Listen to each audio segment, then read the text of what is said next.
don't mess with my breed. I'm the best in my league, a weapon in my prime, like I'm X-23. I'm evolution, cross between X-Men. And hello out there, and thank you everyone for joining us for this new episode of Relevant Ramblings. We are excited to do this one because it's been one we've talked about for a few times. It's going to be on some power sets. How's everyone feeling out there right now? To be honest, you look sleepy. You it's look 7:39. Do you want to switch? Y'all want to switch? You want to switch names? I'll be Seraph. You want to be sleepy today? That's totally fine. I'm good. It's okay, man. And don't look over there. Also, just so discerning over there, Ark. I know you. I know you're feeling great. You stayed home most of the day. Yeah. So and you're rested. Not really rested. Kind of rested. I mean, my joints hurt. That's why I stayed home. Well, you had a fair amount of the day to sleep if need be. I did not sleep most of the day, and you didn't have to move really. So I was behind the ear feeling, Chief. Yeah. It broke and it's bleeding. Oh, is that why you just removed your ears and you just went with the way this? Is this what this is? Yes, we'll go with that. Okay. Yeah. Okay. All right. I mean, I mean, he doesn't have them now. I just figured that's what he went with.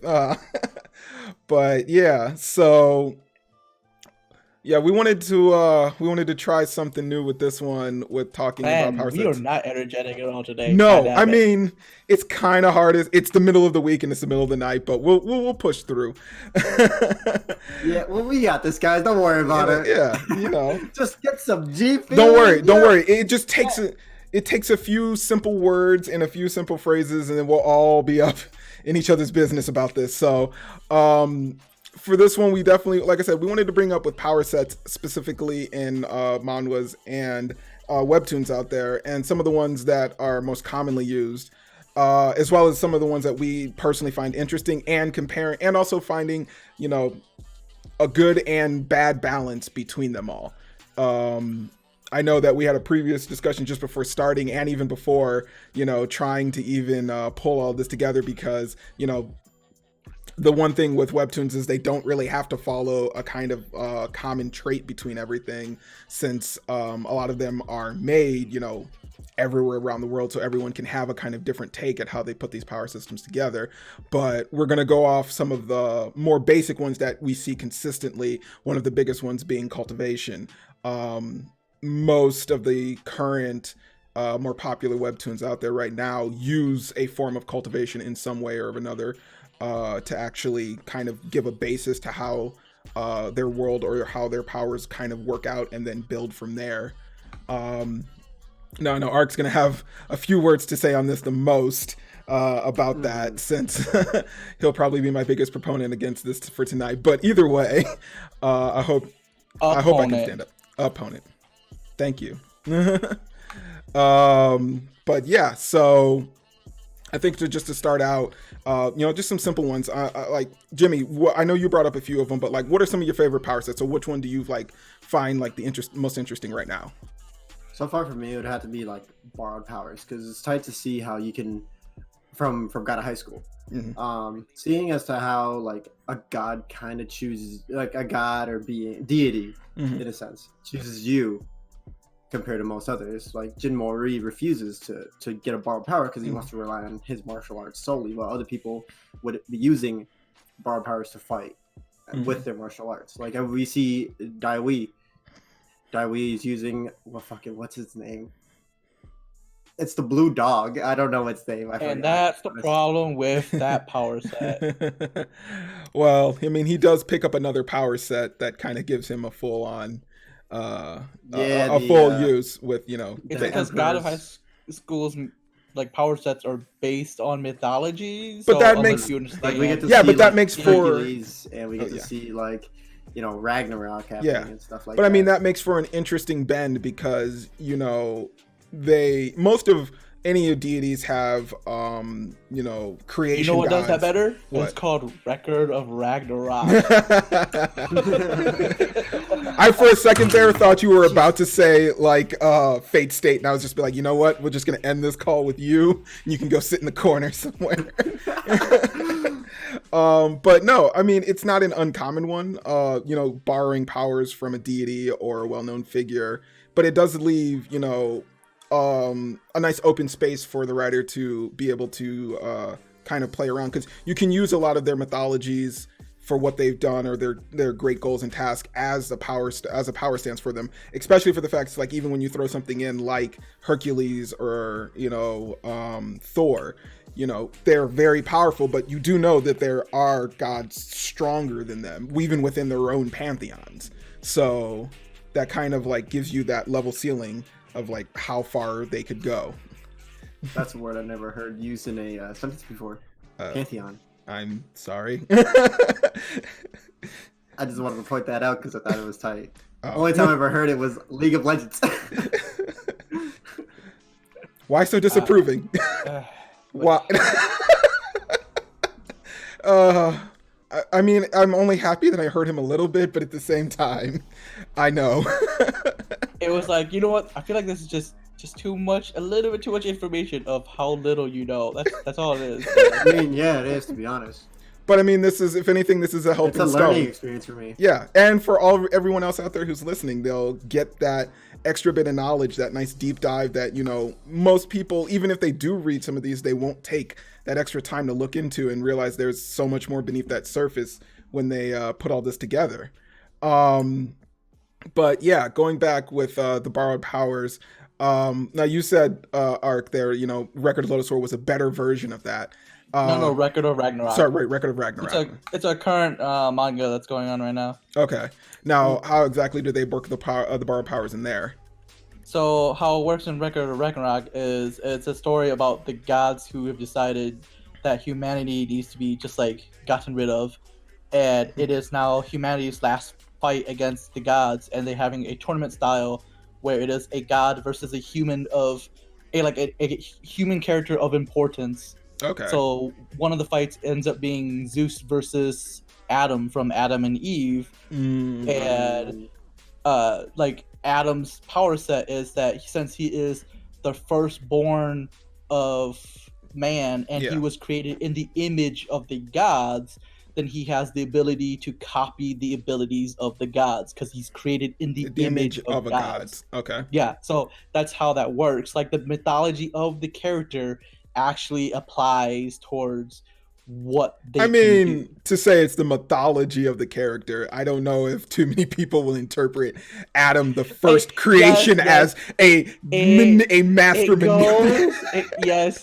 Come on. It takes liberties with it, but it's a distinct liberty where it's like, you know what? I've never considered if you take literally like in the image of God, what does that mean? So like that's what like it's interesting where like, oh no, if you take it literally, what does it actually mean? Yeah, I see what you're saying, but no, it's definitely an interesting way of putting that. But they clearly put in a little more thought on how they would weave the power sets with each of the characters, which is nice. And I do see that in God of War 2, or not God of War, God of High School. God of High School.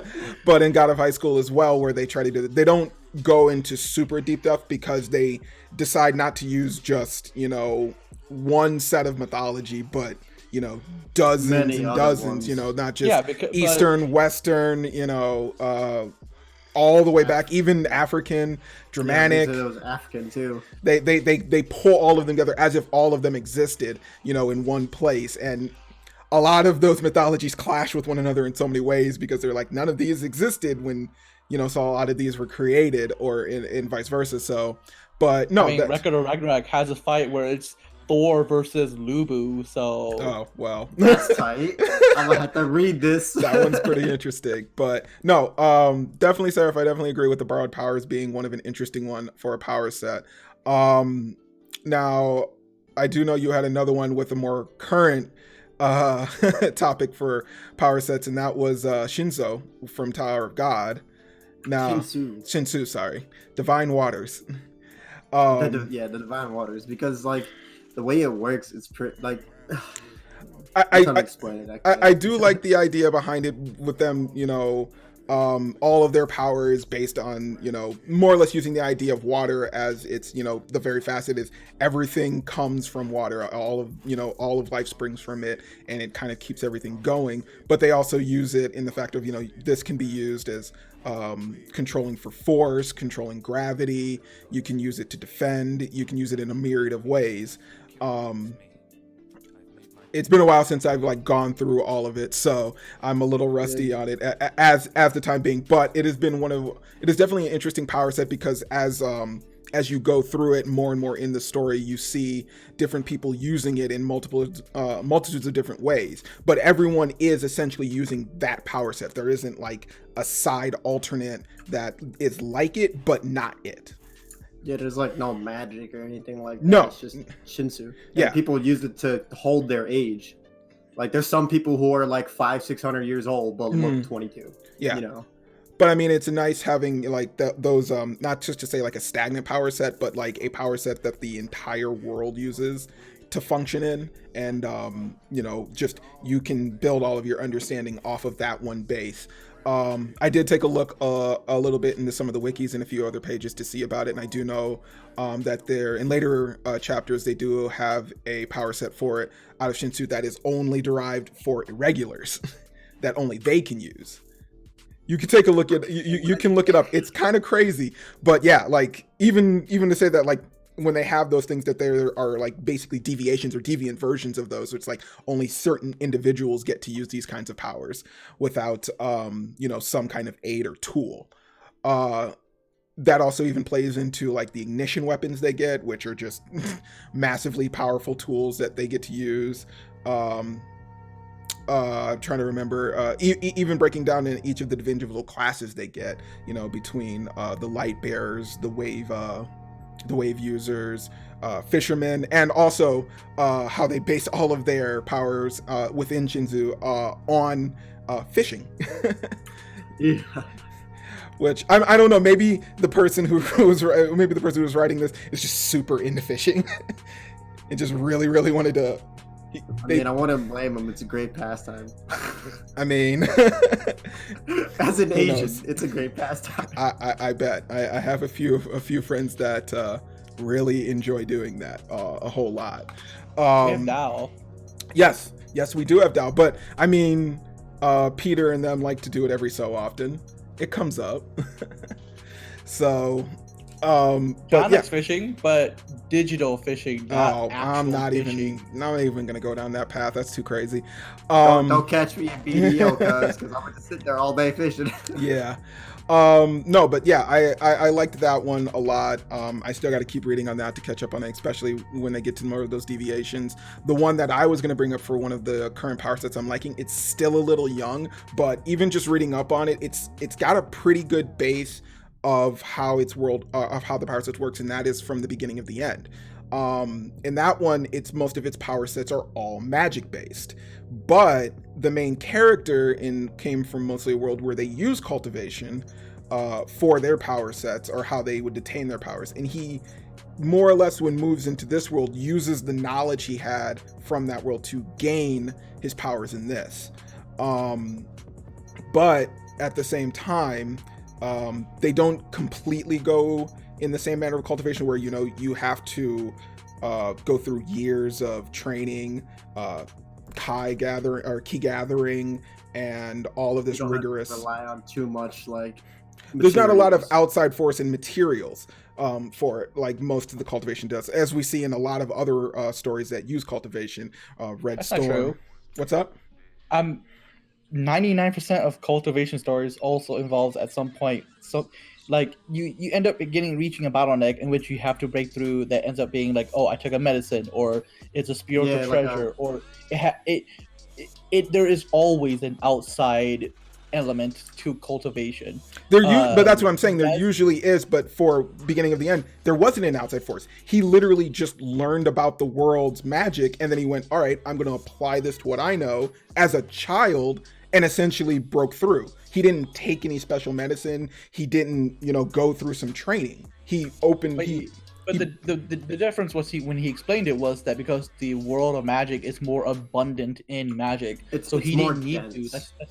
Yeah, it's more dense. So unlike cultivation, where say that everyone is cultivating, so therefore the spiritual energy is actually less. Well, yeah. Therefore, because there's less density in the air, and you have to have something that actually helps you break through. In beginning of the end, he doesn't have any of that problem because the magic is so abundant. Well, the energy is so abundant that he literally just like I am breathing in it all the fucking time. Well, it's not even that, because you see, when he comes from two worlds, everyone in that world uses magic as their basis. That's the entire formation of it. But their world is naturally abundant in it. But even in his world, it would just be called spiritual energy. But still, everyone in his world does it, and yet there's less of it. So the only difference really being is that it's just a difference of form. But notice, everyone in both worlds is using it solely as their form and means of power. So you would figure, oh, well, regardless of what world you went to, you know, you would, you go here, still everyone's using the magic, so he wouldn't be able to get it as quickly as he would in the other world, right? It would be no different. But the thing is, though, because of those subtle differences of, you know, like, him having a lot of people, usually when they use their magic, they don't actually pull it into themselves. They actually use some external device or something to actually channel it through. So the magic is always returned back to its source, where a lot of cultivation is storing the magic within, or storing the energy or ki within yourself and slowly building it over time, and then using it to, usually, like you said, push through the barrier or, you know, attain a new level. Mostly, usually breaking down the body and building a youthful body that can hold all of the energy. But for him, he actually, and for him, when he even breaks through it, he doesn't get a brand new body. You know, he just builds the core first, but he still has to literally go from a child to a teenager to an adult and actually spend all the time, you know, properly utilizing and getting his body within function. Honestly, and my argument would be that in beginning of the end, it's not cultivation that he's using at all. It's more like key gathering. It's not an actual cultivation. Okay. There's similarities, but from like every single cultivation story, there is a distinct difference from what he's doing to what they're doing. Like, you actually do have to break down. It is not like just breaking down. It is you have to remake a new body, because it's the story in cultivation. It's more like you're always, the reason why you cultivate is you try to reach immortality. The whole point of cultivation is to become, quote unquote, like a fairy or a deity or a god of some sort in cultivation stories. In the beginning of the end, it does not have that, because his reference was the strongest was to become a king, or quote unquote, like their strongest warrior. But I mean, their strongest leader. This is true, but we can easily interpret that to deity level or god. I mean, nothing in there stated that he couldn't have done that in his previous world. Even with him dying, is nothing stating he couldn't go to that level. He even at one point stated he wasn't great at his energy gathering in the other world. He just utilized it at a very well time or a very opportune moment in order to become the strongest. So now that would definitely brings into my other question there with you know, just overall in cultivation, because I'd say between the three of us, Ark, you definitely have the most understanding for cultivation all the way around. Now, a lot of these stories, even the ones that we brought up, you know, like you're saying that they don't meet cultivation because they don't do these specific things. Yet we've seen a lot of the times that it's not 100% thing, because even we don't 100% understand how cultivation actually works a lot of the time, because they give us so few brief descriptions. And even breaking it down towards, you know, like real life cultivation with Taoism, you know, even that isn't 100% understood.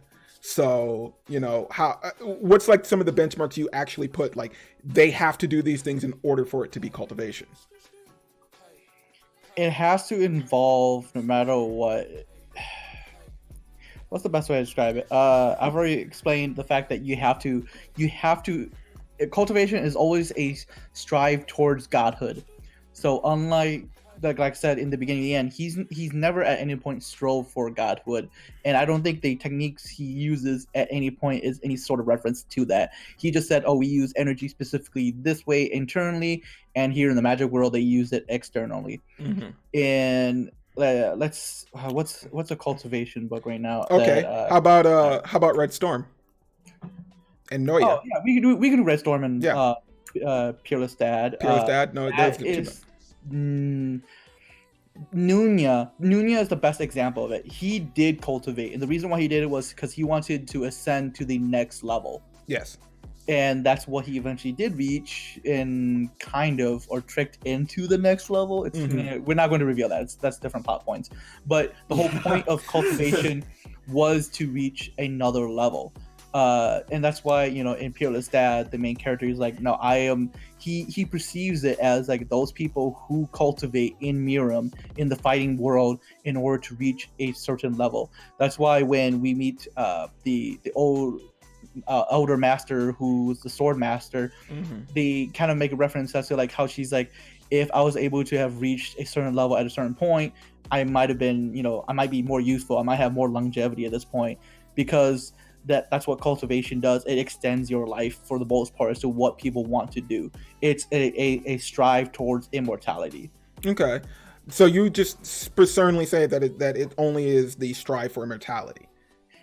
It will strive for like godhood. And I think that a lot of the times that's the base level. Usually the cultivation is strictly automatically gets you to immortality, because most of the time when usually any of them do the cultivating at the first level, it's gaining them a body that never ages, so they automatically attain that is a lot of skipping. That in these stories that we've read, like you've read, like that's a lot of skipping. That is a lot of fucking skipping. A lot of it ends up being like, oh, I reached the next level, therefore I now have like 10 or 20 more years to my lifetime. And I now have to train again another 100 years in order to gain another 10 or 20 years. And unless I can reach through the bottleneck fast enough, I will never ever reach the immortality that I seek. Those are cultivation stories.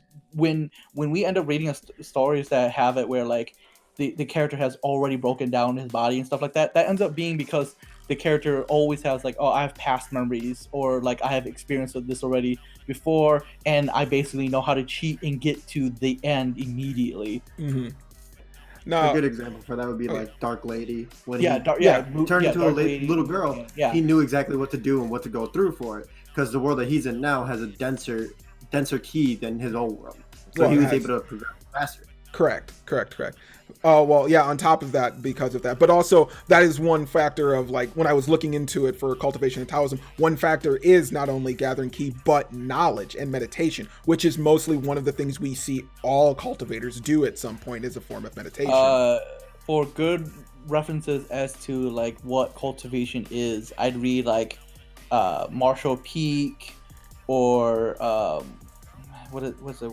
God damn it. Marshall Peak is a good story. Isn't there one called like Cultivation Master or something? You figure that one would be good.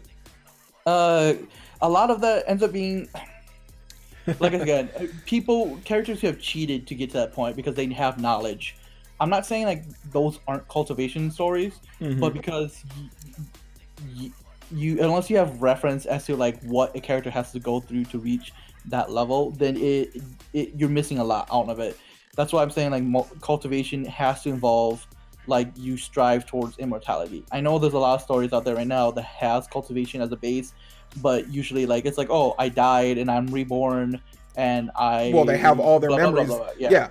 But usually, but that also leads to my point of like, most of the cultivation it's just the knowledge. It's really all about having the knowledge to do it, because most of the time in the beginning when they're doing the cultivating, they don't know how to do that. They're learning they're using all of that time and their years to learn, to meditate, to train. They're doing all of that. But if they die and are reborn with all of those memories, well, they don't have to spend all of that time relearning. They already know what they have to do. So now they're just focused on those key examples, which is what we get from a lot of the current manhwas and webtoons, where we have those people that usually reborn, or they come back in some way to another world and they have to restart over. The biggest one there, I was trying to, it just skipped my mind too, but Spirit Blade Mountain. Oh, thank you for that. Spirit Blade Mountain. Spirit Blade Mountain. Spirit Blade Mountain and both Marshall Peak are stories that I would suggest for people to read if you're interested in actually knowing like How the step by step the as step by cultivation. steps. Yeah. I'm not saying that they explain it very well, but at least you understand that at this level, what do you have to do in order to get to the next level, and what does the next level actually entail? Yeah. Also, most cultivation stories nowadays, they don't have a lot of that because it ends takes up a lot of being- time. It's yeah, it takes a kinda lot of boring. time. Like I said, these are like 500 chapters worth of stuff for them to get to the point where they're like even reasonably strong right now. It's Mhm. because, you know, like you have to watch. He's like, oh, you know, I may have learned this one technique, and how it works is I have to basically break down my bones all the time, and the harder I get hit, then the higher chance of me like getting strength back out of it. But this only works when you see it when the character is like, I am at the very bottom of the well. Yeah. And unlike a lot of other stories where it's like, if we compare it to, you know, Mookyang, or if we compare it to what else are we reading now? Mookyang, we're reading Beginning of the End, we're reading Beginning of the Peerless End. Dad, we read Storm. Peerless Dad we doesn't read- count. Peerless Dad has you actually do get to see the steps for the most part. The only exception is that we see that the dad is already like at the He's already at the normal at one of the at peaks or the normal threshold. peak. Yeah, he's at the normal peak of like what that world could do for the most part.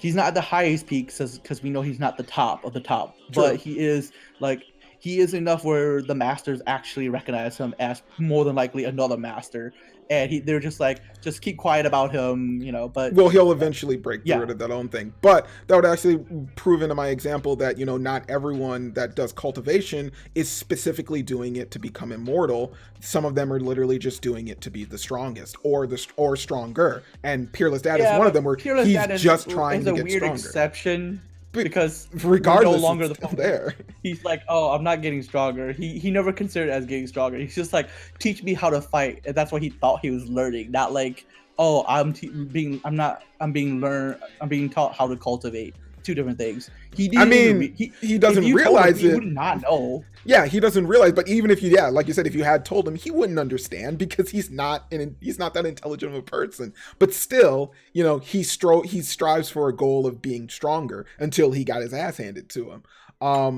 With Mookyang, the whole thing there, when you were talking about them skipping a lot of that, well, that comes into that whole play of like, usually there are always two schools of cultivation, usually the heavenly version and then the demonic. And we all know that usually the demonic version is faster, but more deadly to partake in. Almost There's every a lot of repercussions. almost every No, MC. it's because you're taking shortcuts. Yeah, but almost every Yeah, MC exactly. of a lot of the stories we even mentioned are all demonic users.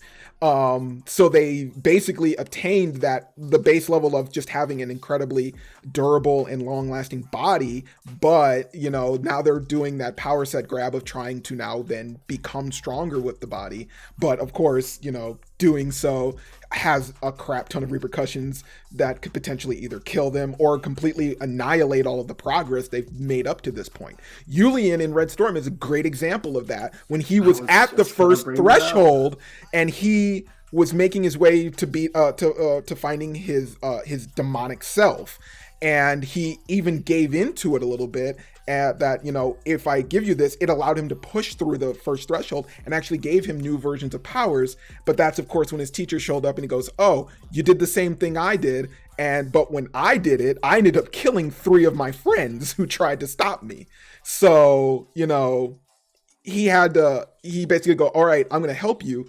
I'm going to get rid of this. But in doing so, it pushed him not only back to the threshold, but even a few levels below. So he had to then redo those things. So, yeah, I definitely agree that a lot of these stories may not 100% follow the same examples of cultivation. But I mean, right now, I can't say that there is like a solid book that specifically, you know, lays out the full format of this is exactly how cultivation works and there is no deviation from it. Those two that you mentioned, they go through a lot of it, but I'm even sure that even they have some variations and weaves in there of characters that kind of move in and out of that, you know, ideal mindset of doing that. I mean, you know, as you know, I've mentioned a little bit before, not during this chat, but before we've talked, is that my biggest problem with cultivation books isn't because things aren't explained. It is just very rare that things are explained. It is like, I'm just going to do this. These are the levels. Let me just say a bunch of words. That's the problem with most cultivation stories. It's not because it's not because it's an entirely bad power set. It is because it is a power set in which it just goes through the motions for the most part for most stories. It just it's like it's going to throw out a bunch of words like, oh, this elder is now at this level, and I'm like, I don't have a reference as to what that level is. I have no idea what it takes to get to that level. You're telling me that he's like an 8th level of so and so. I'm like, there's a lot of words here that I have no like, reference as to what it is. And that's a lot of cultivation stories. Yeah, I definitely agree to that for some of the problems that I come up with in cultivation stories and certain magic sets when they start throwing out random terminology that has yet to be explained to us, or even better yet, setting a bar for, you know, even the MC to like, this is the strongest person that's currently out, and that's what you need to reach to. That usually is always something that's a real big pain at starters for a lot of manhwas and webtoons, is that they just automatically have either power sets they expect you to know, or they just throw out these words, and then later on, you know, you'll have someone ask a random question that will, you know, explain a lot of these things. They may not just have an interesting way at, you know, conveying that information that's not just, you know, straight up just completely regurgitating it in front of you. But I mean, there's a lot of good power systems out there that have references that go into full depth. The NEN system actually has a crap ton of information explaining how it works and how it's basically just, just 4 separate things that are just stretched out. I mean, not entirely. They do have some rules to it. I don't know what you're talking about. Then it's definitely like, calm down. It's like, guys, I figured out what type I am. Okay, so it's your ability. I have to imagine it and make it up as I go. I mean, okay, it has its flaws to it as well, but I mean, it's a good set that starts off well, and that's why I brought up the beginning of the end, is because when they gave us those power sets, they actually tell Arthur exactly like, hey, all our power sets are based on these color ranges. The color ranges tells you how close you are to your magic or mana strength, and the more that hue and color changes, the more powerful you are in that. So you actually have this set out of exactly how powerful he could and can become. And then of course they have just a off system that is not very well known, but only a very few amount of people can use it. And even with that, it's not 100% trump card. Art has one of those abilities, and we've seen him use it. And even when he does, it has a horrifying recoil when he has to, when it turns it off. He's out pretty much for an entire day. So, yeah, but I know outside of their, not just speaking with the NEN system, One Piece and the Gum Fruits have their own power system. Ark, I was probably going to lead this over to you because the Devil Fruits, I would say comparatively, is exactly the same way as I would compare to JoJo's stand powers, which I think is probably the most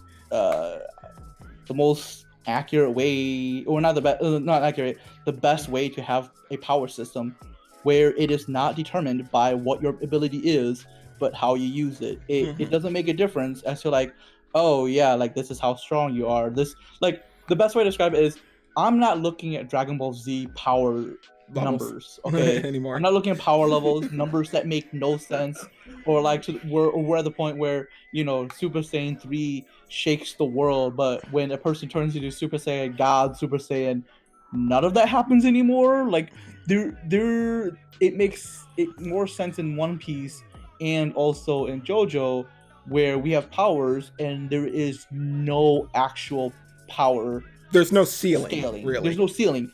It is just limited by how you use it. Yes, utilization of the powers is kind of how it goes there. Now, granted, that could be good for some people and bad for others. I mean, even with JoJo, I still don't understand anything of how the stands actually truly work in a lot of mindsets. And even then, I find that some of them are just like, this is so magnificently OP, everyone will lose to this other than the one other person who has an even more powerful stand. So, you know. I mean, yeah, there will be powers that no matter what are powerful. Like, which I find really deals, not. Yes. Deals the world is a powerful stand ability. It can stop time for a set amount of seconds. But it's not like the problem with it is that Dio is fully aware of its weakness, where it's like, if this person is not within this many seconds of a range for me to reach this person, then my power is useless. Because like if I can stop time for 10 seconds, but this person is 11 seconds away from me, it makes no difference. Yes, like he's I understand. aware of where the limit of his powers I'm are. completely fine with that. I'm completely fine with, you know, having a weakness to the power. Otherwise, it would be completely boring if it had no way of getting around it, or, you know, they basically. There has to be a balance. Yeah, there has to be some balance, and that's why I find that JoJo's are not that great, because, you know, the balance is just still so off. There are just powers that are ridiculously overpowered. I mean, that's the same idea why I would say, like, with God of High School and its borrowed powers, which pretty much in the same kind of boat there, but they are at a such ridiculous scale that literally it does depend on certain deities you get. I mean, if one of your borrowed powers is literally God, or, you know, Christian God, it's like you're gonna probably be more powerful than any of the other ones outside of another creation deity, you know. And they at least do that with, you know, kind of making sure that there's a ton of other powers that equally kind of match. But even then, it's not 100% to say that, you know, the person, you know, next to you doesn't have just like ending power. Is that comparatively in JoJo, I understand who the big bad is. Okay. I understand that Dio is the bad guy. In God of High School, if you were to compare, like, everyone has a power. Okay, cool, that's great. And all these power powers, even though they can range from so and so to another so and so, there are some that are so ridiculous that you're just like, okay, do you understand how ridiculous this power is, and how come, like, it's not that it's not balanced, but you're so powerful that everyone has like main character syndrome. Mm-hmm. That's the problem. Where in JoJo, I know who the bad guy is. I know it's Dio, because Dio is the only one who's like, I am the threat. Do you understand? I am the actual threat. I am this person who has the ability to stop time, and no one knows what it was until like the very last second, where it's like, oh, we get it now. Okay. I mean, that sounds more like not an issue of the power sets, but an issue of some of the writing. Just they don't have a centralized villain. So yeah, for the most part, a lot of them don't have centralized villains yet. But I mean, we kind of know who our centralized villain is God of High School is, and TOG, or at least everyone's personal villain for Tower of God. You don't have to say it. So it's okay. I don't have to just You don't have to say it. It's okay. I don't have to just reference Dio, because that's just, you know, like story number 3, and then we go to story number 4, which is, you know, like, oh hey, we have this guy who has a stand power where he cooks real good food. He cooks real good food, and when you eat it, it fixes whatever problem you have through like exaggerated means. Oh, you have dry eyes. Well, now you're gonna cry for the next 5 minutes until your eyes are no longer dry.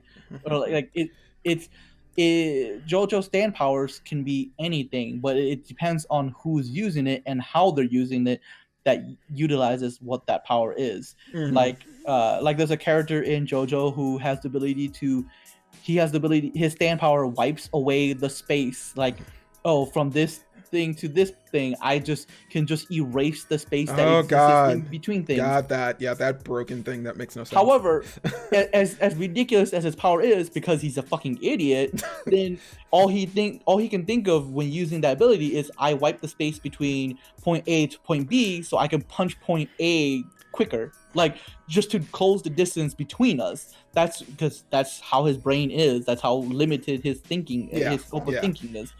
Or we have, a character who's like, oh, I have the ability to my ability fixes things back to the state as it used to be. But what he would do is I would break a glass window and then position myself and you between the glass window and repair it. Therefore, the pieces of the glass window have to force itself to repair itself, and it has to drive itself through you to get to repairing itself. So it's how you utilize the ability, not just like, oh, this ability is stronger than this ability. Yeah. we get we get instances of Dio who's like, oh, I have the ability to stop time. Sure, that's great, but we know the shortcomings of the abilities, and we understand that he understands what the shortcomings of the abilities are and how to utilize it correctly. Yeah, there's some good and bad into that. I still think some of the power of the better systems, though, are ones where everyone is at a even playing field in the beginning, and it's personally on not only the characters, inner thinking, but also, their own ingenuity, their own creativeness to how to use their abilities and different ways to come up with it that actually makes for a more compelling system. And some systems that just basically, hand out powers randomly to whoever, and it's just kind of like, all right, you figure out what to do with from there. They don't really play well in my headspace that much, just because it's like, if it's not something that I personally like, or even if it's like, hey, this is temper, and you just happen to be completely afraid of that, you're kind of screwed. So it's because JoJo already knows how ridiculous it is. So it's like, I know I'm ridiculous, so there's no reason for me to actually have a true quantitative to their powers, because the excitement doesn't come from how quantitative it is. It is not, truthfully speaking, when you're watching Dragon Ball Z the first time, it's not actually quantitatively exciting to know the fact that Frieza's power level is 1 million, and I'm like, okay, cool, 1 million. But what does that mean? What does that actually mean? Well, if this is the first time you're watching it, it's probably actually pretty cool, because remember, we only knew of power levels based on numbers at that point. We all did. We didn't know there was anything greater. So if you don't have that knowledge... Yeah, but then it became irrelevant. When Frieza started transforming, then he starts just spouting random ass numbers like, oh, this form is now 5 million, and you're like, okay, what? I have no reference to that. If the first one was 1 million and this one is 5 million, how come you're not 5 times literally stronger when you should be just like beating everyone? Yes, right? It became completely irrelevant and silly at that point, but up until there, those systems actually functionally made sense. No one, when you had that in the beginning, like when Vegeta first shows up, no one on the team could beat Vegeta other than Goku, because his power level was actually greater than everyone else's. And we not only physically heard that, we visually get that representation of him schooling everybody.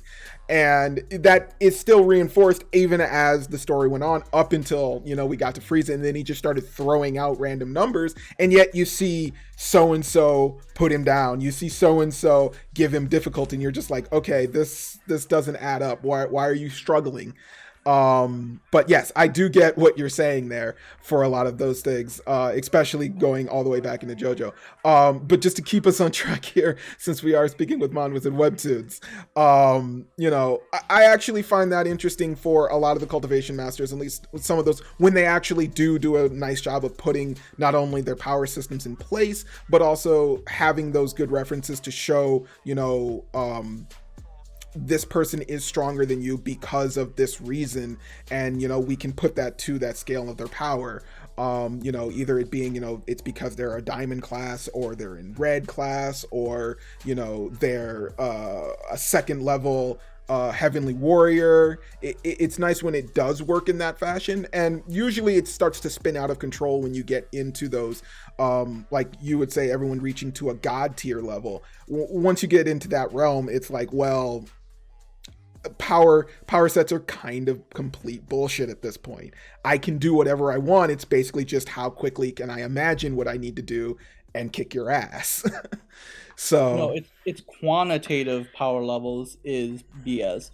I don't care about like actual power sets if there is no quantitative like setting for it. Like if you compare it to like One Piece, like everyone, like everyone's gonna have some sort of devil fruit power at some point, or they use haki or something, but it still plays in the story as to like, oh, okay, I can stretch like rubber. How do I end up using it? How do I make full use of this ability?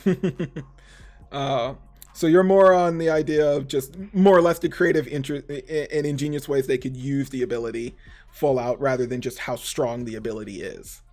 Yes, because no matter how strong as it is, story-wise, we all know that in order for the story to progress in any way, that there has to be a threat. Well, And yes. if there's a further threat, then quantitative-wise, it no longer matters, because then you get to the point where you're like, okay, so then if this is the quantitative level as to how extreme this is, then to try to reference it back to how it used to be, it became redundant, because you're like, wow, I thought that fight was so cool back then, but the truth is, if you took a step back, it was probably like two kids at the playground slapping each other then. Do you understand that? Like that's the problem with quantitative power levels, when you can do that. And you get to see that in a lot of cultivation stories, where like really high level cultivators just basically look down on everyone because they're looking at power levels, they're looking at quantitative power levels, and they're like, oh, those kids are just at this level, and it is absolutely it's just it's a playground fight, whatever, I don't care, right? Yeah. And for when you as the reader, once a character says that, it diminishes the value of that fight, because it diminishes how much tension there is. How much tension there is to the fight. Why should I care if no one else cares? Well, it depends if it's no one else or if it's just the strongest person. If the strongest person doesn't care, well, I'll still care, because everyone else is at that level. They can all still fight it out at that equal level. If the god doesn't give a crap about it, it's like, well, yeah, but they're trying to get up to your level to beat your ass.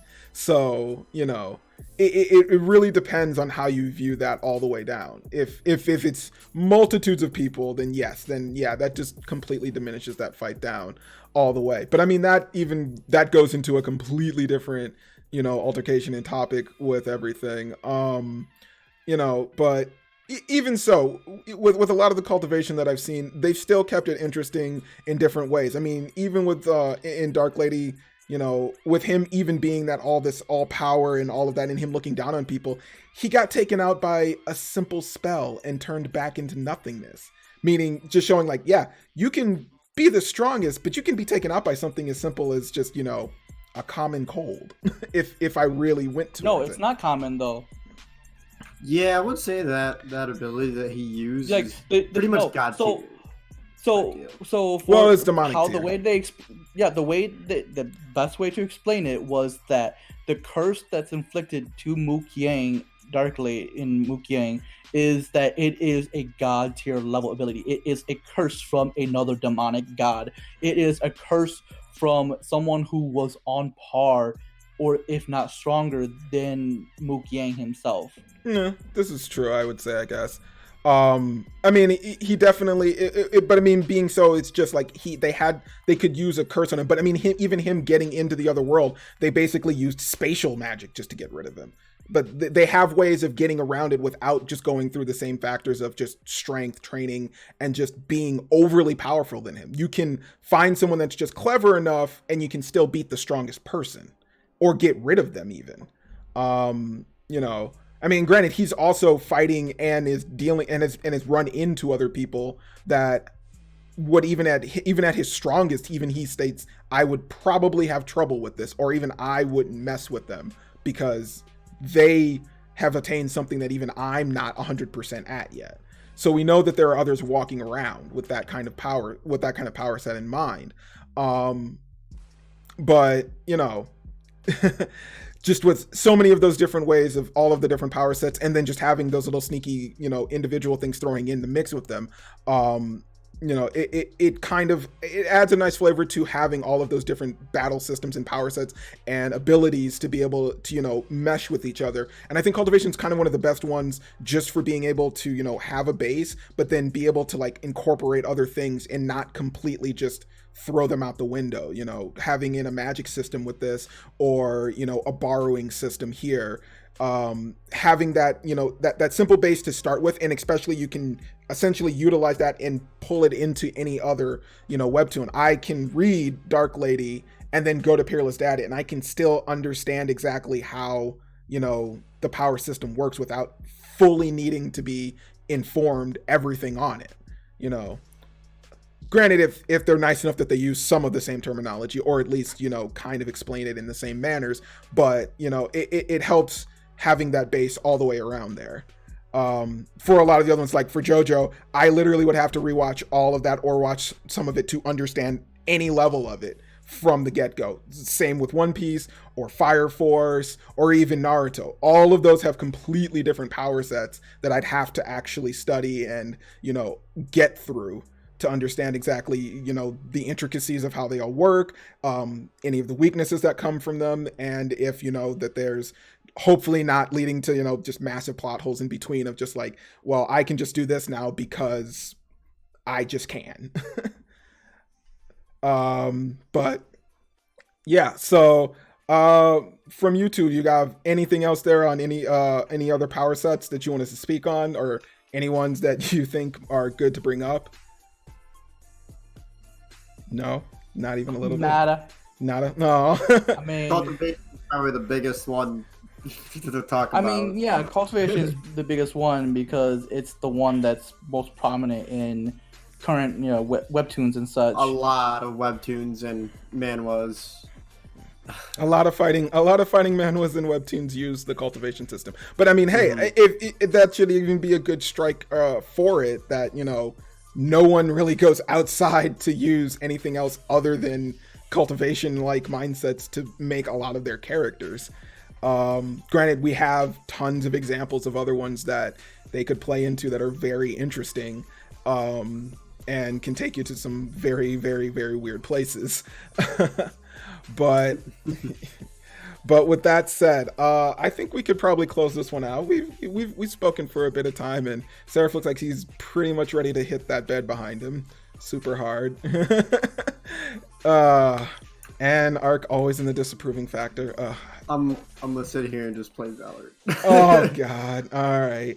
Well, I'll go ahead and we can close out this one for the night, since it's been a rather interesting one and ready to pack it away. But Seraph, go ahead and take us to the closing. Thank you, ladies and gentlemen, for watching Relevant Ramblings. And if you guys enjoyed our content, make sure to hit the like button down below. And if you guys want to keep updated with our content, please subscribe and hit the little bell right next to the subscribe button. And please tell us other power sets you guys enjoy, like, Mossification for Sweet Home, or like, fucking the powers from Unoriginal. Yeah. Yeah, that's the title. I haven't heard it in a while. You had to think about it. Yeah, it really did. And again, thank you guys for watching. We're out. All right. Well, let's go ahead and we'll close this one out for the night. I am your host, Sleepy.